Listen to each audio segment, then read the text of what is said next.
뉴스 속으로. 민주당 팀 월즈 후보와 공화당 JD 벤스 후보가 어제 저녁 부통령 후보끼리의 TV 토론을 벌였습니다. 대부분의 언론은 벤스 의원이 판정승을 거두었다라는 평가를 내렸는데, 벤스가 최근에 어떤 공화당 정 부통령 후보보다 두각을 나타냈고 트럼프 본인보다도 오히려 더 효과적으로 그의 업적을 설명했다라고 평가하고 있습니다. 반면에 이 뉴욕타임스와 워싱턴 포스트는 민주당이 월즈 후보를 제대로 단련시켰는지 의문이라면서 그동안 언론에 호되게 얻어맞은 벤스 후보는 어떻게 토론하는지를 알고 있었지만은 월즈 후보는 90분 내내 말을 더듬고 초조해하면서 고전을 면치 못했다라고 평가절하했습니다. 자, 봉화식 기자. 안녕하십니까. 어제 두 부통령 후보의 토론회 잘 보셨습니까? 네, 지켜봤습니다. 네. 아주 흥미롭게 봤는데 그 90분 동안 그 두 후보 아주 그 조리 있게 말 잘하고 보는 사람도 지루하지 않았던 것 같습니다. 네. 근데 뭐 어땠어요? 어제 뭐 내용은 좀 어땠습니까? 네, 일단 채널 2번 CBS에서 90분 동안 광고를 포함한 106분 동안 불꽃 튀는 공방전을 벌였는데요.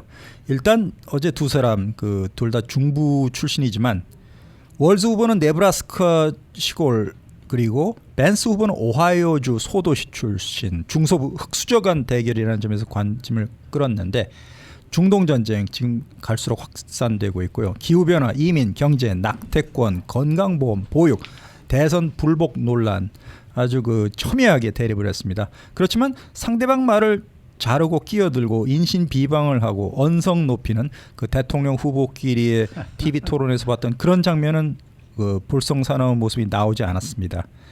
그리고 뉴욕 타임스가 발언 시간을 분석했는데요. 월즈는 41분 발언을 했고 벤스는 39분 36초 얘기를 했습니다. 그 벤스 공격은 자제하고 그 월즈 후보는 트럼프를 비난하는데 대부분 시간을 할애했고, 또 반대로 벤스 후보는 해리스 후보 그리고 월즈 후보 공격에 비슷한 시간을 소요했는데, 어쨌든 그 텔레비전 친화적인 벤스의 능란한 화술이 돋보였고, 그 아재 이미지의 월즈 후보는 굉장히 어저께 긴장한 모습을 보였는데, 하여튼 그 판정승은 공화당 후보인 벤스가 차지하지 않았냐, 대부분 언론이 이렇게 판단을 내리고 있습니다. 네, 그렇게 판단의 근거는 어떻게 요약을 할 수가 있을까요? 네, 일단 그 벤스 후보가 어떤 공화당 역대 대통령 후보, 부통령 후보보다 토론, 말을 잘하고 논리적으로 두각을 나타냈고, 그리고 트럼프 본인보다도 오히려 트럼프의 업적을 더 조리 있게 효과적으로 설명했다는 것입니다. 그런데 반면에 민주당의 월즈 후보는 그 어떤 주제에 대해서는 좀 막막한, 그리고 말을 더듬고 생각을 하는 그런 모습을 보이면서 준비된 부통령 후보가 아닐까, 이런 이미지를 심어줬는데요. 그 토론 전부터 사실 민주당 안에서 월즈 주지사의 토론 능력에 대해서 우려가 흘러나왔다는 것인데, 어제 텔레비전 토론에서 이게 다 그 드러났다는 것입니다. 90분 내내 고전을 면치 못했고, 반면에 벤스 후보는 자신의 이제까지 부정적 이미지를 희석시키는데 그 아주 성공을 한 것으로 보입니다. 결국 그 벤스 후보가 자기 옷을 입은 듯이 편안하게 말을 이어갔는데, 월즈 후보는 처음부터 말을 더듬었고, 나중에는 좀 나아지기는 했습니다만은 그 내내 초조해하는 모습, 얼굴 표정이 좀 드러났습니다. 그래서 대부분 유권자들, 그다음에 언론, 그 공화당 벤스 후보가 이겼다 이렇게 얘기를 했는데, 그 인신공격은 없었던 점이 상당히 그 두 후보는 좋은 점수를 받고, 상대편이 말을 할 때 그 점은 나도 찬성한다 이렇게 축혀 세우는 모습도 아주 그 보기 좋았습니다. 결론적으로 해리스 민주당 대통령 후보가 어제 토론이 끝나고 이럴 바에는 최대 격전지인 펜실베니아의 민주당 주지사인 자시 샤피로를 왜 러닝메이트로 지명하지 않고 미네소타주의 월즈를 부통령 후보로 낙점을 했나, 후회되지는 않는가, 이런 여론이 나오고 있는 중입니다. 네. 그렇다면은 어제 부통령 후보들의 토론 결과가 어떻게 보세요? 이번에 대선에 어느 정도의 흐름을 좀 바꿀 수 있다고 보십니까? 그렇지는 않을 것 같습니다. 왜냐하면은 지지자들 입장에서 어제 토론 하나로 자신이 선호하는 정당 후보를 바꿀 결정적인 이유가 없었고, 그리고 아직 마음을 정하지 않은 중도파 역시 그 토론 한 가지를 보고 결론을 내리기에는 이르다는 것입니다. 그리고 역대 부통령 후보끼리의 토론이 그랬지만은 그 부통령 후보 토론을 보고 대통령 선거에서 자기가 지지하는 당 또는 대통령 후보를 결정한다, 그런 일이 미국에서는 그다지 많지가 않았다는 것입니다. 그렇기 때문에 참고 자료로 어제 부통령 후보 토론을 생각하고 결정적인 결심은 그래도 남은 한 달 동안 대통령 후보가 보이는 태도, 공약, 그것을 보고 유권자들이 결정할 가능성이 크다는 것입니다. 네. 자, 첫 토론 주제 중동 문제에서 그 북한 관련 발언이 나왔거든요. 그것도 좀 알려주세요. 한반도를 비롯한 외교 현안이 어제는 많이 다뤄지지는 않았습니다. 네. 그렇지만 그 진행자가 질문을 이스라엘의 이란 선제 공격을 지지하겠냐, 지지하지 않겠냐 이렇게 질문했을 때 월즈 주지사가 이렇게 말했습니다. 변덕스러운 도널드 트럼프 전직 대통령이 재임할 때 이란과의 핵 합의에서 탈퇴를 한 바가 있다. 그래서 문제를 크게 만들었는데 트럼프라는 사람은 블라디미르 푸틴 러시아 대통령은 물론이고 북한의 김정은을 향해서 독재자에게 다가가는 누구든 가장 자기에게 아첨을 하는 지도자와 친분을 과시하고 있다. 이렇게 비난을 했습니다. 반면에 벤스 상원의원은 이란이 바이든 행정부 덕분에 동결 해지가 됐던 자산이 1,000억 달러가 넘는데 그 돈으로 우리 동맹 나라들에게 발사하는 그런 무기를 사고 있다, 이렇게 주장했습니다. 그러면서 트럼프 후보가 대통령으로 재임했던 4년 동안에는 전 세계에서 전쟁을 겪지 않았는데 민주당 그 집권 4년 동안 전 세계에서 전쟁이 더 커지고 있다, 이렇게 벤스 상원의원이 주장을 했습니다. 네. 어쨌든 뭐 이번 대선의 가장 큰 주제 중에 하나, 이 이민 문제에 대한 이야기들은 어떤 얘기들이 나왔습니까? 네, 이민 문제에 두 후보가 상대적으로 많은 시간을 할애했는데요. 서로 이렇게 주장했습니다. 벤스 후보는 해리스 후보가 국경 문제를 망가뜨렸다. 그리고 월즈 후보는 도널드 트럼프가 이런 문제를 오랫동안 일부러 방치했다. 서로 상대방에게 뒤집어 씌우는 모습을 보였습니다. 그런데 아무래도 그 공화당 측에 더 유리한 이슈가 이민 문제이기 때문인지 벤스 상원의원이 더욱 적극적인 공세를 퍼부었습니다. 바이든과 해리슨 행정부의 국경 개방 정책 때문에 불법 이민자들이 지금 미국에 2,500만 명 이상 대거 유입됐다. 이들이 성매매는 물론이고 마약 운반과 같은 중범죄를 일으키고 있는데 해리스는 자기가 11월 달에 승리해서 내년에 취임을 하면 이런 문제를 해결하겠다고 말을 하고 있는데, 아니 부통령 재직 3년 반 동안 지금까지 과연 그럼 무엇을 했다는 말이냐. 진정한 리더십이 있다면 솔직히 내가 망쳐놨다, 트럼프의 국경 봉쇄 정책으로 돌아가겠다, 이렇게 솔직하게 자인을 해야 된다, 이렇게 벤스 후보가 주장을 했습니다. 그렇지만 월즈 민주당 후보는 이렇게 얘기했는데요. 벤스 상원의원은 오하이오주 스프링필드의 IT 이민자들이 주민들의 개 그리고 고양이를 잡아먹는다고 말하지 않았냐, 이렇게 비판을 했고, 트럼프가 불법 이민 문제 해결을 원하지 않는 대신 계속 이것을 일부러 질질 끌기로 시간 끌면서 이슈로 남겨두길 원한다, 이렇게 비난을 퍼부었습니다. 그렇기 때문에 그 월즈가 올해 그 200억 달러 규모의 국경 강화 계획을 내놨지만 공화당에서 반대하지 않았냐. 그렇기 때문에 이건 우리 잘못이 아니다. 이에 대해서 벤스 후보는 민주당 정부가 불법 이민자들 월경을 일부러 허용했다, 이렇게 주장하다가 마이크가 꺼지는 그런 상황까지 발생했습니다. 자, 이 대선 불복 논란을 놓고도 양보 없이 충돌을 했다라는 소식이에요. 네, 2020년 1월 6일 의사당 난입 사태, 이게 거론이 됐는데 월즈 주지사는 트럼프 대통령의 말은 중요하다, 당시 사태에는 트럼프 대통령이 책임이 있다, 이런 취지를 바탕으로 발언을 했습니다.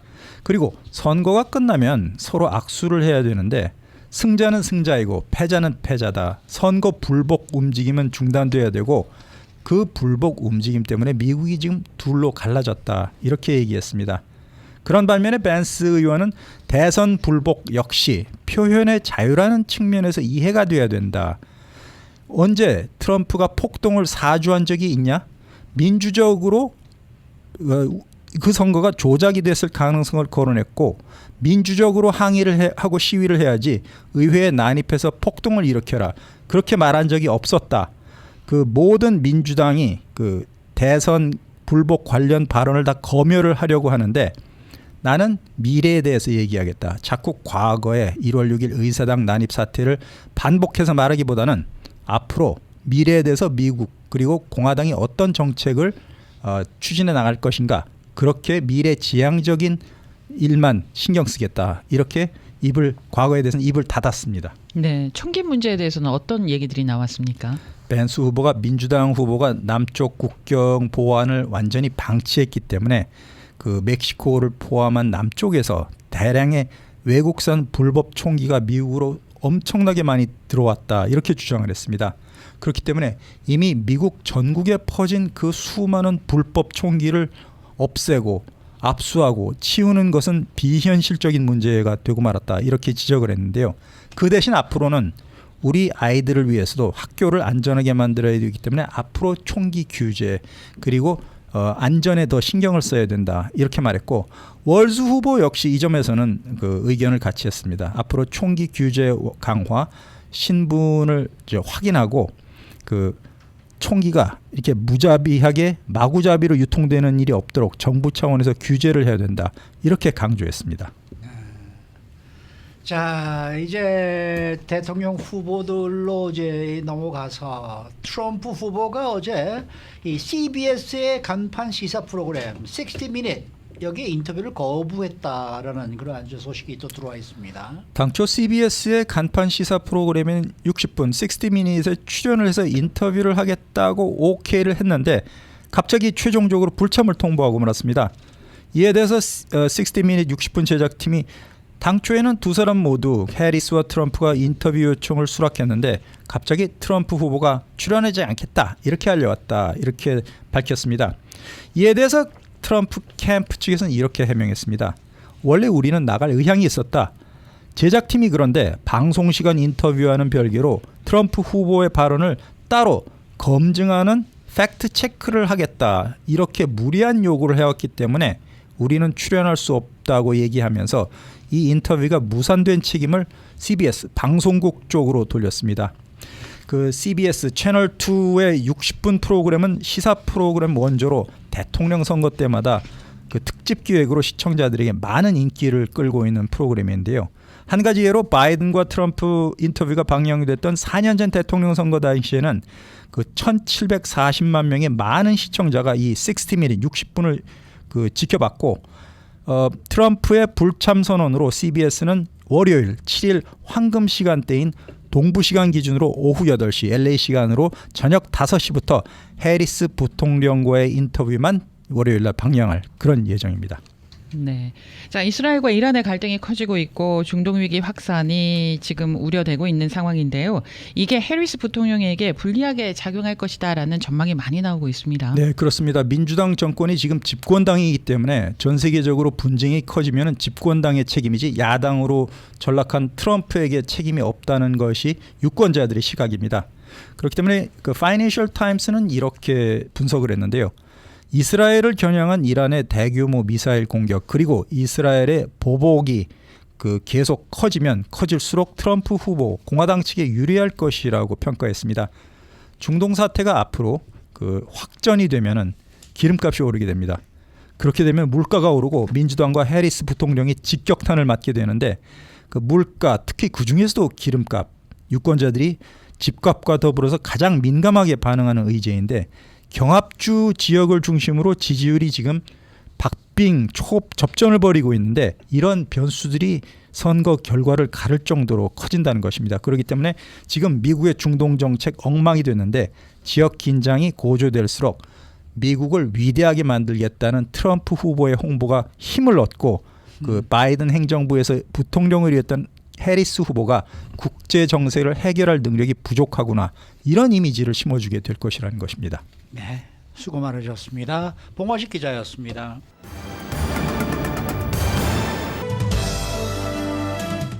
인사이드 아메리카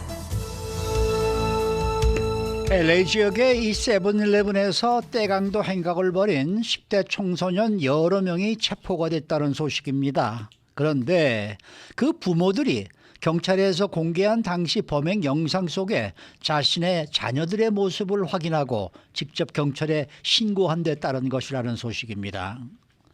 또 LA타임스가 오늘 LA 주민들이 알려주는 이른바 생활 꿀팁들을 실었는데 복잡한 LA 국제공항을 이용할 때 어떻게 하면은 그나마 혼란을 피할 수 있는지, 또 그리피드 전망대에는 주차비를 안 내고 편하게 갈 수 있는 방법이 무엇인지 등의 이 내용들이 전해지고 있습니다. 박현경 기자. 네, 안녕하십니까. 세븐일레븐 이 편의점들이 떼강도로 몸살을 앓고 있다는 소식 여러 차례 전해드렸는데 결국 일부 용의자들이 잡혔네요. 네, 이 편의점 떼강도 사건은 최근 몇 달 사이 워낙 여러 번 발생했는데 10대 청소년들로 보이는 수십 명이 무더기로 습격을 했던 것이었죠. 그럴 때마다 업주들 속수무책으로 당할 수밖에 없었고 업주들뿐만 아니라 커뮤니티에서도 사실 걱정과 질책의 목소리가 높았는데요. 결국 일부 몇 명은 체포됐습니다. LAPD는 어제 LA 경찰위원회 회의에서 이처럼 발표했습니다. 자, 이들이 체포된 데는 사건 영상이 공개된 게 큰 역할을 했다면서요. 네, 수사관들이 지난주에 관련 영상을 공개했었습니다. 예. 지난주 목요일이었던 지난달 26일 LAPD가 편의점 CCTV에 찍힌 그 영상을 공개하면서 용의자들을 공개 수배하고 나섰는데요. LAPD 블레이크 차우 부국장은 그 영상과 보도자료가 즉각적인 영향을 미쳤고 주민들로부터 곧바로 수많은 제보를 받았다고 밝혔습니다. 그러면서 이 용의자 체포가 이뤄질 수 있었다고 전했습니다. 네, 그러니까 용의자들이 체포될 수 있었던 거는 다름 아닌 그들의 부모들이 경찰에 신고해서 지금 이 체포가 된 거네요. 그렇습니다. 이 사건 영상을 부모들이 봤고 그 영상 속에 자신의 아이를 당연히 알아봤고요. 그런 부모들이 세 차례에 걸쳐서 10대 자녀들을 경찰서로 데려왔다고 합니다. 영상이 공개된 날인 9월 26일 한 부모가 LAPD 노스이스트 경찰서로 떼강도 사건에 연루된 자신의 미성년 자녀를 데려와서요. 이 조직 소매 범죄 태스크포스까지 그곳으로 출동했습니다. 그 자녀는 강도 혐의로 구금됐습니다. 이어서 9월 28일 또 다른 부모가 이번에 LAPD 사우스웨스트 경찰서로 자녀를 데려왔습니다. 이 자녀도 미성년자였는데 세븐일레븐 편의점 떼강도 사건과 연루된 강도 혐의로 역시 구금됐고요. 그리고 다음 날인 9월 29일 LAPD 이번엔 77가 경찰서에서도 비슷한 상황이 일어났습니다. 부모가 자녀를 신고했고 이 미성년자 역시 강도 혐의로 구금됐습니다. 그 후에는 이 10대 청소년들은 부모의 보호 아래 다 풀려났습니다. 지역 주민들은 이렇게 자신의 아이를 경찰서에 데리고 간 부모들에 대해서 어떤 입장을 보이고 있나요? 전적으로 옳은 일을 했단 반응입니다. 그렇죠. 어린 나이에도 옳고 그름을 분명하게 가르쳐야 한다는 지적입니다. 네. 어린 나이라 잘 모르고 친구들과 함께 그저 재미로 마치 놀이처럼 그런 범행을 저지른다 해도 그게 잘못된 일이라는 걸 알아야 하고 그런 잘못엔 책임까지 져야 한다는 걸 알아야 한다는 것이고요. 영상을 본 사람들은 그 용의자들, 이 미성년자들이 편의점에 웃으면서 들어가고 또 범행 저지르면서도 미소를 띠고 있고 마치 즐거운 시간을 보내는 것처럼 보였다고 말한 경우가 많았습니다.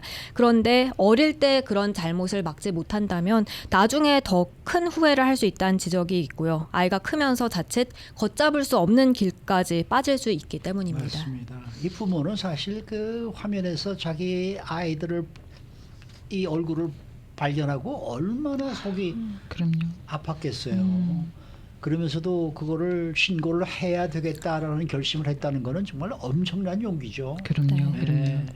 이 전문가들도 뭐 여기에 대해서 이야기를 했다면서요. 부모들이 그런 결단을 내린 심리 상태에 대해서 전문가들의 이 의견 네. 어떻게 나왔습니까? 한 임상 심리학자는요, 이런 부모들이 자녀에 대한 통제력을 잃었다는 걸 알고 절박하게 행동했을 가능성이 있다고 했습니다.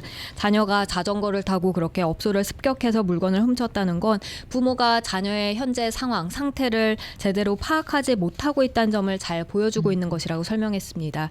그리고 이런 부모들은 그런 행동이 계속된다면 한층 더 심각한 범죄까지 악화돼서 자녀가 맞습니다. 감옥으로 갈 수 있다는 걸 두려워하며 그런 점에서 이제 직접 자녀를 그렇게 경찰서로 데려갔을 것으로 봤습니다. 네. 네. 그리고 경찰이 이번에 그 편의점 떼강도 사건에 대해서 또 다른 내용도 발표한 게 있는데요. 그 내용은 어떤 내용입니까? 네, LAPD에 따르면 이 편의점을 대상으로 한 떼강도 사건 지난 7월 12일에 처음 시작돼서요. 약 네. 2달 넘는 기간 동안 편의점 10곳에서 최소 14건이 발생했습니다. 예. 이 14건 중 한 건을 제외하고 13건은 금요일 저녁에 발생했고요. 그리고 가장 최근에 발생했던 건 지난달 20일 벌어졌습니다. LAPD 램파트와 헐리우드, 윌셔 그리고 웨스트 LA 경찰서 관할 지역에서 일어난 일들이었고요. 이 사건들에 연루된 청소년들 대다수는 그 범죄가 발생한 동네 출신은 아닌 것으로 나타났습니다. 예. 각 사건들에선 10대 청소년으로 보이는 젊은 남성 20명에서 많게는 40명 정도가 무더기로 그렇게 편의점 습격해 물건을 싹쓸이해 갔고 이로써 업소마다 평균적으로는 약 3만 달러 정도 피해가 났습니다. LAPD는 아직 체포되지 않은 용의자들을 검거하기 위해서 주민들이 좀 더 적극적으로 협조해 줄 것을 요청했는데요. 제보가 용의자 검거에 중요한 역할을 하고 또 학교 측에서도 영상 속의 아이들 신원 확인에 도움을 줄 수 있길 희망했습니다. 그리고 그 당사자들에겐 그저 사소한 절도가 아니라 이건 심각한 범죄로 간주한다고 경고했습니다. 네. 자, 다음 소식입니다. 오늘 아침 LA 타임즈에 LA 지역의 이 생활의 꿀팁이 실려서 눈길을 끌고 있는데 알아두면 좋은 팁 어떤 것들이 소개가 됐습니까? 우선 LA 국제공항 이용할 때 차들이 너무 많아서 늘 트래픽에 시달리고 초조해진 경험 해보신 분들 많이 계실 듯한데요. 이미 알고 그렇게 지금 하고 있을 수는 있습니다만 이제 라이드 주는 거라면 누가 LA에서 여행을 떠나는 거라면 디파처가 아니라 이제 어라이벌 쪽에 가라는 조언입니다. 1층으로 그냥 계속 가라. 네, 그리고 네. 반대로 LA 공항에 도착한 사람을 픽업하는 거라면 어라이벌 대신 디파처 쪽으로 가라는 얘기고요. 이제 왜냐하면 출발과 도착이 완전히 그렇게 일치하진 않아서 반대쪽 레벨에 아무래도 차량이 적기 때문에 그런 트래픽 혼란을 피할 수 있다는 이거 진짜 조언입니다. 꿀팁이네. 네. 그리고 그 버뱅크 공항 쪽에 관한 팁도 실렸다고 하는데 그건 뭡니까? 네, 사실 LA 국제공항과 헐리우드 버뱅크 공항이 두 예. 곳이 비슷한 거리라면 좀 더 덜 복잡한 버뱅크 공항 선택하는 분들 계신데요. 맞습니다. 버뱅크 공항에서 이 항공사들 알래스카, 아메리칸, 아벨로, 사우스웨스트 이 항공을 이용하는 경우엔 탑승할 때 앞좌석을 꼭 차지하려고 경쟁을 할 필요가 없고 뒤쪽 좌석을 타는 게 오히려 혼잡을 피할 수 있다는 조언입니다. 착륙할 때 이들 항공사에서는요. 승객들에게 비행기 앞문뿐만이 아니라 그 뒤쪽에서도 내릴 수 있게끔 옵션을 제공하기 때문입니다. 그래서 단지 앞쪽 문만으로 길게 줄을 기다려야 할 필요가 없어서 이걸 알고 계시면 또 도움이 될 수 있겠습니다. 이 버뱅크 공항이나 존 웨인 네. 에어포트 저 오렌지 카운티에 있는 공항은 확실히 파킹랏도 비싸고 무지하게 싸요. LA 공항보다. 훨씬 싸. 그쪽 이 항공기 이용하는 국내선이라면은 그쪽 그 네. 이용하는 게 훨씬 낫겠더라고요. 네. 그리고 그리피트 팍 천문대의 비싼 주차비를 피할 수 있는 방법이 또 있다고요. 네, 이 전망대로 가는 그 셔틀 타는 건데요. 사실 셔틀 타고 가는 건 많이 알고 있지만 귀찮아서 그냥 주차비 내더라도 차 타고 거기 위에까지 올라가는 경우 적지 않을 겁니다. 그런데 이 그릭 티어터 쪽에 가서 차를 무료로 주차하고 나서 그 도로 동쪽에서 셔틀을 타는 건 그렇게 어렵지 않다고 해요. 그렇게 하면 그 셔틀 타고 무료로 그리피스 팍 천문대 갈 수 있고요. 그럼 주차비 $10는 아낄 수 있습니다. 네. 이것도 또 꿀팁입니다. 그리고요 로딩 올리 주차구역을 찾으라고 하는 내용도 있는데 그건 무슨 내용입니까? 네, 사각형 모양의 그 노란색 로딩 네. 온리 표지판 자주 보실 텐데요. 그 노란색으로 된 표지판 이게 말해주지 않는 게 있다고 해요. 월요일부터 토요일까지 오전 7시부터 오후 6시 사이는 이 로딩 온리라는 건데 그 외에 다른 시간은 로딩 온리가 아니어도 괜찮다고 합니다. 그래서 로딩 온리 이 노란색 표지판은 황금 티켓이 될 수 있고 특정 시간대에는 지금 말씀드린 그 외에 다른 시간대에는 무료로 합법적으로 주차할 수 있다는 내용입니다. 오후 6시 이후에는 그거 말고 괜찮아요. 또 다른 건 없어요? 뭐 자세한 건 좀 많이 좀 이런 팁들은 많이 좀 개설해 줘야 되는데. 네, 다른 것도 많이 나왔는데 많이 나왔어요? 박물관 무료로 이용할 수 있는 거. 그러니까 구글 서치 같은 데다가 뮤지엄 프리라고 치면은 언제 어느 박물관 무료로 이용할 수 있는지 그런 팁도 있었고요. 꿀팁이네요. 네. 혹시 이런 팁을 알고 계신 분들이 있으면은 저희 라디오 코리아로 좀 연락을 주십시오. 네. 저희가 리스트업을 해서 한번 또 이 홈페이지 한번 올려보도록 네. 하죠. 수고 많으셨습니다. 고맙습니다. 박경경 기자였습니다.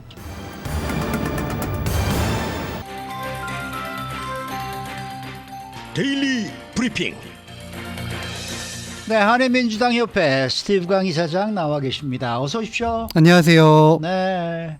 어제 부통령 후보 토론회가 이제 열렸었는데 뭐 주요 언론사들은 모두가 다 공화당 후보 JD 벤스가 더 잘했다라는 평가를 내리고 있습니다. 우리 강 이사장님은 어떻게 보셨습니까? 네, 물론 앞서 이제 봉화식 기자님께서 잘 요약을 해주셨는데요. 일단 제가 평가하기에는 물론 제가 민주당 소속이지만 퍼포먼스로 봤을 때는 그래도 이제 공화당 이제 JD 벤스 후보가 조금 더 잘했다고는 평가를 할 수 있는데요. 네. 그래도 실제로 이제 그 각 후보 간의 이제 디테일한 대답이나 여러 가지 이제 발언을 하나씩 검토해 보면 민주당 후보인 이제 월스 이제 주지사가 훨씬 더 이제 제가 봤을 때는 월등했다고 보는데, 근데 좀 아쉬웠던 부분은요. 그 처음 저도 이제 라이브로 계속 봤습니다. 근데 첫 질문이 또 요번에도 이제 저번에 이제 트럼프와 이제 해리스와의 그 토론에서도 카멀라 해리스가 먼저 시작을 해서 조금 이제 위태위태롭게 시작을 해서 이제 강해졌는데 여기도 똑같이 월스 후보도 민주당 후보인 월스 후보도 이제 첫 질문부터 조금 이제 불안해 보였어요. 맞아요. 그래서 저도 같은 민주당으로서 이제 응원을 하고 있었는데 첫 질문부터 이거 조금 위태로운데라고 약간 좀 nervous해 보이고 자신감이 좀 부족해 네. 보이고 했는데 이제 시간이 지날수록 그 안정감을 찾고 이제 메시지를 딱 했는데 확실히 그 두 후보 간의 이제 메시지와 비전이 좀 다른 것 같아요. 이제 봉화식 기자님께서 디테일은 맞춰주셨지만 제가 봤을 때는 공화당 쪽은 지금의 좀 안 좋은 정책들을 지금 좀 비꼬으면서 굉장히 좀 안 좋은 그런 다크한 시선을 좀 많이 포커스를 하는 것 같고, 반대로 민주당에서는 이제 앞으로의 밝은 미래, 희망적인 메시지를 좀 추구하는 것 같아서 이제 제가 봤을 때는 유권자들이 어저께 이제 토론회를 보면서 이러한 메시지를 통해서 과연 이제 마음이 움직였는가는 좀 저희는 평가를 해봐야겠지만 일단은 퍼포먼스 쪽에서는 JD 벤스 후보가 조금 더 나았지만 그래도 디테일에서는 월스 후보가 조금 더 앞서지 않았나라는 평가를 하고 싶습니다. 그래서 이게 투표에 영향이 있을까요? 없을까요? 뭐 그 미국 역사에 보면요, 사실 부통령 후보도 매우 중요합니다. 누가 선택되는지 이번에 카멀라 해리스 후보가 대통령 후보 되는 거 그렇죠. 보세요. 그거 매우 얼마나 중요합니다. 중요한 거예요? 또 매우 중요하고 뭐 닉슨의 포드 뭐 그럼요. 그런 것도 있고요. 매우 중요한데 과연 이 부통령 그 후보 분들을 통해서 얼마나 그 선거인단 표를 확보할 수 있는지, 그러한 대한 명확한 뭐 데이터나 조사는 아직 좀 불투명하고요. 그래서 전통적으로 봤을 때는 부통령 후보가 별로 중요하지 않다라는 그러한 그 전문가들 평가가 나오고 있는데, 저는 좀 생각이 다른 게 이 최 앵커께서도 언급하셨지만 그 이 부통령 후보가 차기 이제 대통령으로 될 수도 있고, 뭐 갑자기 뭐 사임하거나 뭐 사망하거나 하면 이제 부통령이 또 테이크오버를 하기 때문에 중요한 자리고, 또 이번 케이스에 따르면 이 부통령 후보들이 이 메인 후보인 대통령 후보들의 이제 부족한 점을 좀 채워주는 역할을 많이 하고 있습니다. 예를 들면 어저께 토론에서는 JD 벤스가 사실은 도널드 트럼프 대통령 후보가 보여줘야 될 만한 퍼포먼스가 나왔거든요. 맞습니다. 네. 훨씬 더 안정감을 네. 주고, 네. 그리고 좀 포커스된 경제적인, 그리고 이제 공화당이 조금 더 잘하는 부분을 조금 더 엠피사이즈를 해가면서 해 나갔는데, 반대로 도널드 트럼프 대통령은 계속 얘기를 하다가 사이드로 얘기 빠지고 늪으로 빠지고 막 이랬거든요. 그래서 어수선한 면이 있는데 JD 벤스는 확실히 이제 오랫동안 TV에 그 출연한 경험을 바탕으로 오랫동안 또 CNN 애널리스트로 활동을 했거든요. 네. 그러니까 그러한 TV 경험을 바탕으로 훨씬 더 안정감을 주었으면 또 그런 스킬은 있어 보이다. 네. 그렇죠. 스티브 강 대표는 네. 저희 라디오 코리아를 통해서 방송을 많이 하셨기 때문에 어디 뭐 선거에 나가거나 하시면 말씀 굉장히 잘하실 듯합니다. 아, 저는 라디오 네. 코리아에 감사합니다. 예전에 거의 10년 전부터 최 앵커님께서 네. 트레이닝을 잘 해주셔서요. 네. 저는 어저께 그 두 사람의 이 디베이트를 보면서 다 백인 남성 아닙니까? 네. 맞습니다. 네. 야, 미국은 뭐 어떻게 누가 뭐라 해도 백인의 나라구나. 아이, 백인 아직은요. 남성의 나라구나라는 생각을 어저께 좀 했었어요. 사실. 네. 그러나 저러나 어떻게 보십니까? 이 저 카멜라 해리스 캠페인 쪽에서는 이번 부통령 토론에 대해서 뭐 어떤 평가를 좀 내리긴 했습니까? 일단 저도 그 토론 내내 중간에 이제 저도 여러 가지 뭐 문자, 텍스트 방 또는 이제 이메일 체인에 포함이 되어 있거든요. 왜냐하면 제가 Korean Americans for Harris라는 조직에서 활동을 하다 보니까 그쪽에서 이제 메인 캠페인에서 저희에게 전달하는 터킹 포인트나 여러 가지 그런 부분이 많았어요. 그래서 확실히 이제 팀 월즈 민주당 후보가 조금 더 불안했을 때는 더 많은 문자와 그런 이메일이 왔습니다. 예. 왜냐하면 그런 거를 통해서 우리 같은 지지자들에게 뭐 소셜 미디어나 아니면 이러한 언론사를 통해서 이런 메시지를 강조해 주세요라고는 했고, 또는 팀 월스 후보가 조금 더 월등히 잘했을 때는 오히려 그거에 대한 이제 칭찬 또는 더 그 다른 또 메시지가 또 많이 왔고 해서 오히려 첫 50% 이제 반은 좀 메시지가 더 많았습니다. 왜냐하면 조금 더 이제 불안정한 그런 퍼포먼스를 보여줬기 때문에 저희 봤을 때, 하지만 이제 마무리를 좀 잘 해주셨어요. 오히려 JD 벤스 공화당 후보가 처음 스타트가 더 스트롱했다면 엔딩은 확실히 이제 팀 월스 후보가 그 안정감을 찾으면서 이제 스트롱한 피니쉬로 민주당 후보가 조금 더 마무리를 잘했다고 보기 때문에 이제 전체적으로 봤을 때는 이제 카멀라 해리스 캠페인 쪽에서는 이제 잘했다. 우리를 위해서 잘 해주셨다라고 생각을 해서 굉장히 좋은 평가를 지금 받고 있습니다. 네, 방송은 말입니다. 초반에 굉장히 중요합니다. 첫 번째 그렇죠. 질문에 답하고 응답하는 그럼요. 거가 굉장히 중요하기 때문에 참고하시고요. 네. 자, 그리고 오늘 모닝 포커스 이 시간 이후에 그 기자회견이 있다고 하는데요. 어떤 기자회견인지 얘기해 주시겠어요? 네, 일단 이제 다음 주면 이제 캘리포니아 주에서는 우편 투표가 이제 발송이 됩니다. 맞습니다. 그래서 사전에 미리 유권자 등록하신 분들은 이제 모두 이제 우편 투표 용지를 받는데요. 일단 본인이 이제 현장 투표를 선호하거나 우편 투표를 선호하거나 상관없이 모두가 받게 됩니다. 미리 등록이 됐다 그러면. 그렇기 때문에 이번에 이제 로스앤젤레스 한인회에서는 이제 한인 유권자들을 돕기 위해서 투표 참여를 독려하기 위해서 2명의 이제 현직 정치인을 모셨는데요. 네. 바로 이제 오렌지 카운티를 대표하는 가주 상원 의원 데이브 민 의원, 그 다음에 얼바인 시의원, 이제 태미 김 네. 시의원을 이 두 분을 모시고 이제 왜 한인 커뮤니티의 참여가 중요한지, 그리고 투표의 중요성, 그리고 또 일찍 투표하는 게 또 왜 중요한지 이러한 메시지를 다 갖고 저희 한인회에서는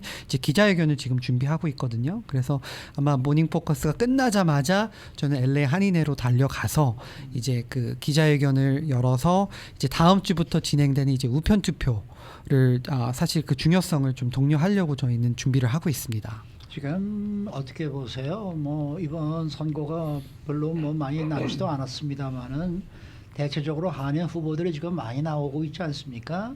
그분들의 전망은 지금 어떤 식으로 평가가 나오고 있나요? 그렇죠. 저희가 모신 이 그 정치인들도 현직 의원이지만 네. 두 분 다 이제 다른 의원직에 도전을 하고 있거든요. 데이브맨 같은 경우에는 같은 얼바인 지역의 연방 하원을 도전을 네, 그렇죠. 연방 하원을 도전을 하고 있고, 태미 김 얼바인 시의원은 강석기 시장 이어서 이제 얼바인 시장에 지금 도전을 하고 있습니다. 일단 태미 김 후보 같은 경우에는 이제 좀 조금 더 신선한 메시지와 그 이미지를 통해서 이제 최초 한인 여성 시장이라는 후보라는 타이틀을 지금 노력을 하고 있는데요. 지금 현재로서는 여론조사나 했을 때는 조금 더 앞서고 있는 분위기이기 때문에 많은 한인분들께서도 이제 동참해 주신다고 하면 충분히 이제 당선될 가능성이 있고요. 반대로 이제 데이브 민 후보가 생각보다 초박빙의 승부를 지금 겨루고 그래요? 있습니다. 네. 네. 최근에 여론조사를 보면 지금 스캇 바우 이제 공화당 후보에게 한 2% 좀 밀리고 있는 현상도 나오고 있거든요. 그러니까 그 지역이 얼바인 코스타메사 지역이 물론 그 민주당 강세 지역인 얼바인도 있지만 공화당 강세 지역인 뭐 뉴포트 비치나 이런 바닷가 지역도 많이 포함이 되어 있거든요. 그러다 보니까 항상 50대 50% 초박빙의 승부로 민주당 공화당이 엎치락뒤치락 하고 있는 상황인데 요번에도 이제 그래서 아시안 표가 매우 중요합니다. 네. 아시안 유권자들은 약간 캐스팅 보트 역할을 하고요. 당 상관없이 조금 더 아시안 후보가 출마를 하면 아시안 후보에게 좀 손을 들어주는 그런 성향이 있기 때문에 예. 그래서 더 한인 유권자분들의 그 요번에 투표 참여가 매우 중요하다고 보고 있고요. 그 외에도 지금 오렌지 카운티가 좀 초박빙의 상황인데 미셸 박스틸 의원도 이제 현직 의원이지만 부에나팍, 뭐 폴러튼 이 연방 하원을 이제 재선을 도전하고 있는데 처음으로 데렉 트랜이라는 베트남계 연방 하원 네. 후보가 출마했기 때문에 아시안표가 갈리겠네요. 그렇죠. 베트남 커뮤니티가 좀 흔들리고 있습니다. 그래서 지금까지는 미셸 스틸 의원이 베트남 표를 거의 100% 다 가져왔다 네. 그러면 데렉 트랜 베트남계 후보가 조금 더 표를 뺏어가고 있는 상황이기 때문에 거기가 조금 위태롭고요. 네. 그리고 또 반대로 또 영김 의원은 오히려 조금 더 공화당 강세 지역인 연방 하원 지역에 재선을 도전했기 때문에 조금 더 안전하게 이제 재선이 되지 않을까라는 생각을 갖고 있습니다. 34지구는 어떻습니까? LA도 지금 초박빙의 상황입니다. 이제 LA는 좀 오렌지 카운티가 달리요. 예. 여기는 어떤 유권자들이 더 많이 나오냐. 라티노가 많이 나오면 당연히 이제 현직 의원에게 조금 더 유리하고요. 예. 한인이나 아시안이 조금 더 많이 나오면 데이비드 김 후보에게 조금 더 유리한 상황이기 때문에 네. 이제 그래서 투표율 싸움입니다. 네.